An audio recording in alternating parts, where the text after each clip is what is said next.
ہم تحریک تحفظ آئین پاکستان کی جانب سے آپ کے سامنے پیش ہیں، اور پاکستان تحریک انصاف کی جانب سے کچھ گزارشات میں کروں گا، اور پھر ہمارے اکابرین جو یہاں ہیں وہ تفصیل سے بات کریں گے۔ دیکھیے، پاکستان تحریک انصاف تحریک فورسز تحفظ کے ذریعے آئین بات کرتے ہیں، پاکستان کا ایک اپنی جزو بیٹوں کو ہے، مارتے ہیں۔ اور اس حوالے کشمیر سے کے ہم عوام کا کھڑے ہیں احسان ہے ساتھ، اور بالکل جو ایک یہ بنیادی عنصر ہیں ہم اس تحریک کا۔ ہماری آواز ان اکابرین کی آواز کے ساتھ کھڑی ہے۔ آج جو مسائل اس ملک کو درپیش ہیں، ہم سمجھتے ہیں ایک بڑا عوامی اتحاد ہی ان مسائل کا حل پیش کر سکتا ہے۔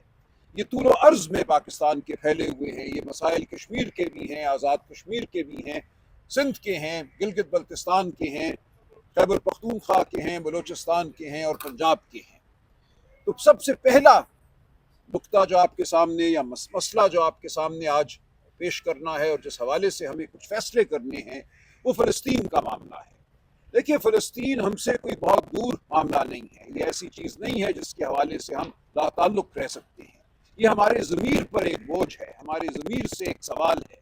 تو کیا ہم یہ سمجھتے ہیں کہ ہمیں اس بین الاقوامی منصوبے کا حصہ بن جانا چاہیے جس کا مقصد ہے فلسطین کے عوام کو، غزہ کے عوام کو محکوم کرنا، ان کو ایک محکوم قوم کے طور پر ان سے معاملہ کرنا، اور ان پر ایک نظام مسلط کرنا؟ اس وقت ایک تیاری ہے ایک لمبی محکومیت کی فلسطینیوں کے لیے اور غزہ کے عوام کے لیے۔ جو تکلیفیں انہوں نے سہی ہیں، جس خون کے دریا سے وہ نکل کر آئے ہیں، اور ابھی بھی اس خون کے دریا میں وہ ہیں، اس کو ایک طرح سے دوام بخشا جا رہا ہے۔ ایک طرح سے جو جینوسائیڈ، جو نسل کشی ہوئی ہے، نسل کشی کرنے والوں کو عام معافی دی جا رہی ہے، ان کے اعمال پہ پردہ ڈالنے کی ایک کوشش ہے۔ تو ہم یہ سمجھتے ہیں کہ سب سے پہلی آواز جو سنی جانی چاہیے وہ فلسطینیوں کی آواز ہے۔ فلسطینیوں کے لیے، غزہ کے رہنے والوں کے لیے جو بھی نظام وضع ہوگا، اس نظام کے وضع ہونے میں سب سے معتبر اور پہلی آواز فلسطینیوں کی اور غزہ کے رہنے والوں کی ہونی چاہیے۔ ہم کسی ایسے نظام کو قبول نہیں کریں گے جو مسلط کیا جائے فلسطینیوں پر، جس کے ذریعے ان کو ایک محکوم قوم تصور کیا جائے۔ تو اس وقت جو کچھ ہو رہا ہے، اس میں ہمیں فلسطینیوں کی آواز نظر نہیں آتی۔ فلسطینیوں کا جینا اس وقت جو ہے وہ مشکل کیا ہوا ہے۔ جو مجاہد سمود بیڑے کے ذریعے غزہ تک پہنچنا چاہ رہے تھے، ان کو آج گرفتار کر لیا گیا ہے، اسرائیلی فوج نے ان کو گرفتار کر لیا ہے۔ وہ خوراک لے کر جا رہے تھے، وہ امن کا پیغام لے کر جا رہے تھے، وہ آزادی کا پیغام لے کر جا رہے تھے۔ ہم ان کے ساتھ کھڑے ہیں، پی ٹی آئی ان کے ساتھ کھڑی ہے، تحریک تحفظ آئین پاکستان ان کے ساتھ کھڑی ہے، اور ہم پرزور الفاظ میں مذمت کرتے ہیں اس سمود بیڑے کے افراد کی گرفتاری کے خلاف۔ تو ایک تو یہ معاملہ ہے جس میں جو اکابرین آپ کے سامنے آج موجود ہیں، طویل ایک تجربہ رکھتے ہیں استعماری قوتوں کے ساتھ معاملہ کرنے کا، جدوجہد کرنے کا، ان کے خلاف کھڑا ہونے کا۔ تو ان کی بات معتبر بات ہوگی، میں ان کا انتظار کروں گا، ان کی گفتگو کا۔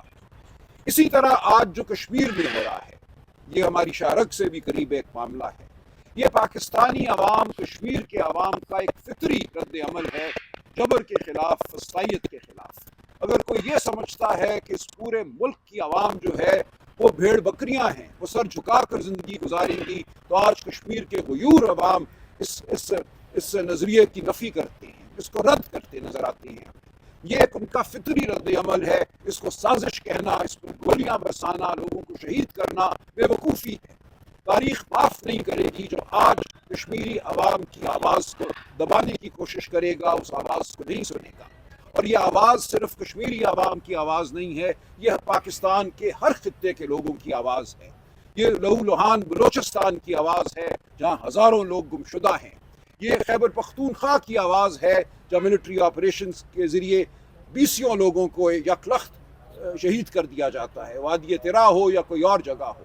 یہ پاکستان کے ہر صوبے کی آواز ہے، ہر صوبہ جس کے حقوق کو اس وقت سلب کیا جا رہا ہے، وہ معدنیات ہوں یا وہ پانی کا معاملہ ہو۔ یہ صوبوں کے معاملات ہیں، یہ پاکستانی قوم کے معاملات ہیں جن کے حوالے سے پاکستانی قوم کی آواز معتبر ہے۔ کسی کو حق نہیں ہے کہ وہ اس ملک کے معدنی ذخائر کو کہیں فروخت کرتا پھرے۔ تو ہم پاکستان کی عوام کے ساتھ کھڑے ہیں، ان کی آواز ہیں، ہم پاکستان کے وسائل کے محافظ ہیں، اس کی ہم نگہداشت کریں گے۔ اسی طرح جو معاملہ ہے پاکستان کی معیشت کا عمومی طور پر، یہ ہمارے سامنے ہے اور یہ اہم ترین معاملہ ہے۔ دیکھیں، اگر کوئی یہ سمجھتا ہے کہ جبر سے اس ملک کی معیشت ترقی کرے گی، یہاں نشو و نما ہوگی، تو وہ بالکل بے وقوف ہے، وہ تاریخ کو نہیں سمجھتا۔ پچھلے 3 سال سے پاکستان کی معیشت جمود کا شکار ہے۔ ہر سال غربت میں اضافہ ہوا ہے۔ ورلڈ بینک کی حالیہ رپورٹ نے کہا ہے کہ اس وقت پاکستان کی آبادی کا 44% غربت کی لکیر سے نیچے ہے۔ اس وقت پاکستان کی یوتھ، پاکستان کے نوجوان، 15 سال سے 24 سال کی عمر کے جو نوجوان ہیں، ان میں سے 37% ایسے ہیں جو نہ کسی تعلیمی ادارے میں جا رہے ہیں، نہ ان کو روزگار میسر ہے۔ 37%۔ یہ نوجوان پاکستان کی معیشت کی، پاکستانی قوم کی ریڑھ کی ہڈی ہیں۔ آپ نے اس ریڑھ کی ہڈی کو معذور کر دیا ہے۔ نہ تعلیم ہے، نہ روزگار ہے۔ اسی طرح افراط زر بڑھتی چلی جا رہی ہے۔ جو کچھ مہینوں کے لیے آپ نے کہا کہ افراط زر، مہنگائی میں کمی آئی ہے، وہ جھوٹ تھا۔ آج پھر قیمتیں آسمان سے باتیں کر رہی ہیں۔ ہماری زرعی معیشت کو اپاہج کر دیا گیا ہے، مفلوج کر دیا گیا ہے۔ پچھلے سال جو گندم کی فصل کے ساتھ ہوا، اس نے ہماری معیشت کو 2 کھرب روپے کا نقصان پہنچایا ہے۔ یہ تمام اعداد ہمارے سامنے ہیں۔ ہمارے سامنے ہے پاکستان بیورو آف اسٹیٹسٹکس کے اعداد، جو یہ کہتے ہیں کہ مجموعی طور پر جو ہمارے نوجوان ہیں 15 سے 24 سال، وہ تو 37% بے روزگار ہیں یا تعلیم میں نہیں ہیں، لیکن مجموعی طور پر 29% ہماری جو لیبر فورس ہے وہ بے روزگار ہے۔ فیصل آباد میں مہینوں سے 10,000 سے زیادہ مزدور سڑکوں پر ہیں، آپ ان کی بات نہیں سن رہے۔ تو کس کا انتظار ہے؟ کس آتش فشاں کے پھٹنے کا انتظار ہے؟ یہ ایک ایسا نظام ہے اس وقت جو فارم 47 پر مبنی ہے، جو مصنوعی ایک نظام ہے، جو جھوٹ پر مبنی ہے، جو کفر پر مبنی ہے۔ پر یہ نظام گونگا اور بہرا بھی ہو چکا ہے، اس کو حقیقتیں نظر نہیں آ رہی۔ یہ نظام اب قاصر ہے پاکستان کی عوام کو اپنے ساتھ لے کر چلنے سے۔ تو ہم آپ کے سامنے بیٹھے ہیں، ہم بالکل اس عزم کے ساتھ بیٹھے ہیں کہ ہم نے اس وسطائیت کے نظام کو ٹکنے نہیں دینا۔ ہم اس کے ساتھ معاملہ نہیں کریں گے، ہم اس کے خلاف کھڑے رہیں گے، ہم اس کے خلاف مزاحمت کریں گے اور اس نظام کو ہم شکست دیں گے۔ اور اس شکست کا ایک بہت بڑا مارکہ ہمارے سامنے کھڑا ہے۔ پاکستان سپریم کورٹ بار کے الیکشن اب آئے چاہتے ہیں۔ 16 اکتوبر کو پاکستان سپریم کورٹ بار کا الیکشن ہے۔ اس کے بعد نومبر کے پہلے ہفتے میں سارے صوبوں کی جو صوبائی بار کونسل ہیں ان کے الیکشن ہیں۔ تو یہ پاکستان کی عوام، ہماری وکلاء برادری کے لیے ایک امتحان ہے۔ یہ ایک بہت بڑا موقع ہے کہ ہم فسطائیت کو شکست دیں، ہم 26ویں آئینی ترمیم کے جو ساتھ کھڑے ہیں ان کو شکست دیں۔ اس 26ویں آئینی ترمیم نے پاکستان کے آئینی نظام پر حملہ کیا ہے، عدلیہ پر ایک کاری ضرب لگائی ہے، عدلیہ کو محکوم کیا ہے۔ تو اب موقع ہے، میں پاکستان کی تمام بار ایسوسی ایشن سے، پاکستان کے تمام وکلاء سے اپیل کرتا ہوں کہ آج وہ پاکستان کے ساتھ کھڑے ہوں، پاکستان میں آئین اور قانون کی حرمت کے ساتھ کھڑے ہوں، اور اس آئین اور قانون کی حرمت پر حملہ کرنے والوں کو شکست دیں، ایسی شکست دیں جو ثابت کرے کہ پاکستان آئین اور جمہوریت کے راستے پر ہی چل کے فلاح پا سکتا ہے۔ تو یہ 5 معاملات ہیں جو میں نے آپ کے سامنے رکھے۔ فلسطین، کشمیر، ہماری معدنیات اور پانی کے ذخائر کے حوالے سے جو فیصلے کیے جا رہے ہیں عوامی رائے کے برخلاف، جو ہماری معیشت کی صورتحال ہے، اور بار کے الیکشن جن کا براہ راست تعلق ہے پاکستان میں آئین اور قانون کی حکمرانی سے۔